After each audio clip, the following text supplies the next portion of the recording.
आपण पाहत आहात सत्यदर्शन। राजन पाटील यांची महायुतीच्या मेळाव्यात मोठी घोषणा। सोलापूर आगामी लोकसभा निवडणुकीचा तोंडावर सोलापुरात भारतीय जनता पार्टी, राष्ट्रवादी काँग्रेस, शिवसेनासह 14 मित्र पक्षांच्या महायुतीचा मेळावा रविवारी उत्साहात पार पडला। यावेळी राष्ट्रवादी अजित पवार गटाकडून बोलताना मोहोळचे माजी आमदार राजन पाटील यांनी मोठी घोषणा केली। ते म्हणाले, मोहोळ तालुका हा आघाडीचा धर्म पाळणारा तालुका आहे। प्रथमच आम्ही तुमच्या व्यासपीठावर बोलत आहोत, परंतु येणाऱ्या लोकसभा निवडणुकीत सोलापूर लोकसभा मतदारसंघातील 6 तालुक्यापैकी एक मत मोहोळ तालुका ज्यादा देईल असा शब्द त्यांनी दिला। पहा काय म्हणाले राजन पाटील। आज पहिली मीटिंग आपल्या महायुतीच्या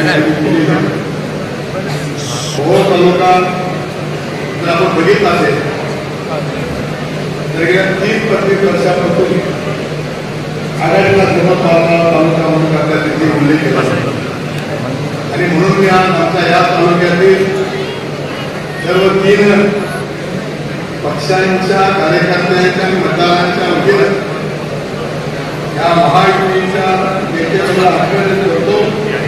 आमच्या मतदारसंघातील खासदारकीच्या उमेदवाराला 6 मतदारसंघापैकी सगळ्यापेक्षा 1 गुणांक ज्यादा देईल अशा प्रकारचे आपल्याला इथे आश्वासन करतो। कारण आघाडीचा धर्म पाळणारा हा माझा तालुका आहे।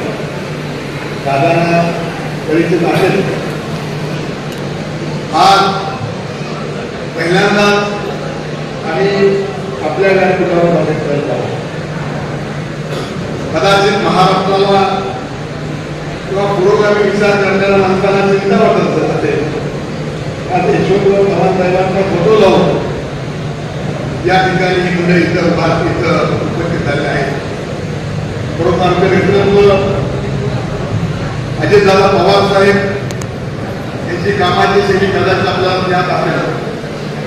सकाळी 6 वाजल्यापासून 7 वाजल्यापासून आंघोळ करून फ्रेश झाल्यावर ते बाहेर बसल्यापासून ते जेवण करण्यासाठी संध्याकाळी नाईटपर्यंत प्रत्येकाचे प्रश्न सोडवण्यासाठी महाराष्ट्रातील प्रत्येक तो कुठल्या पक्षात आहे, कुठल्या भागात आहे, कुठल्या जातीत आहे, कुठल्या विचारात आहे याचा विचार करण्याचा अग्रज हे प्रश्न सोडवण्यासाठी आणि आलेल्या प्रत्येक घटकाला केवळ खुश होण्यासाठी नाही तर तोपर्यंत निकालात लावण्यासाठी प्रयत्न करणार अशा प्रकारचं नेतृत्व सुरू करतात। त्याच्याकडे सबंध आपला महाराष्ट्र पाहत आणि म्हणून जर आपण बघितलं ते गेल्या 10 वर्षामध्ये या देशामध्ये मोदी सरकार आलं, मोदी साहेबांच्या नेतृत्वाखाली सरकार आलं आणि त्या सरकारचा मोदी साहेबांचा कामाचा पुढे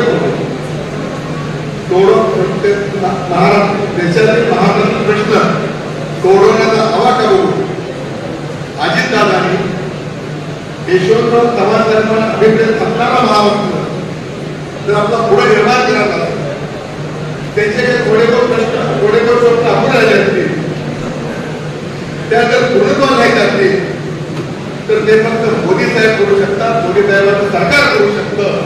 हे ज्ञात असल्यामुळं सगळ्या राजकीय टीकेला किंवा आपल्या पुरोगामी विचारला थोडीशी बदल या ठिकाणी महाराष्ट्राच्या हितासाठी, महाराष्ट्रातील जनतेच्या हितासाठी काम करणाऱ्या नेतृत्वाच्या पाठीमागे जायचं म्हणून करता अजितदादांनी हा निर्णय घेतला आणि हा निर्णय नक्की योग्य असा पाहिजे।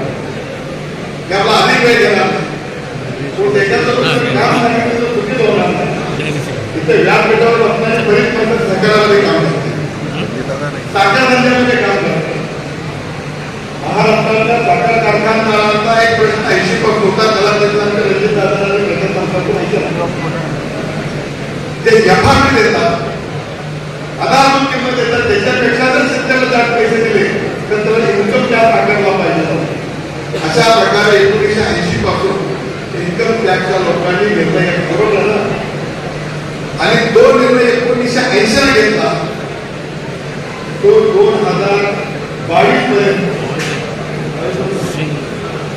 कारण त्यावेळेला आम्ही सत्तेमध्ये होतो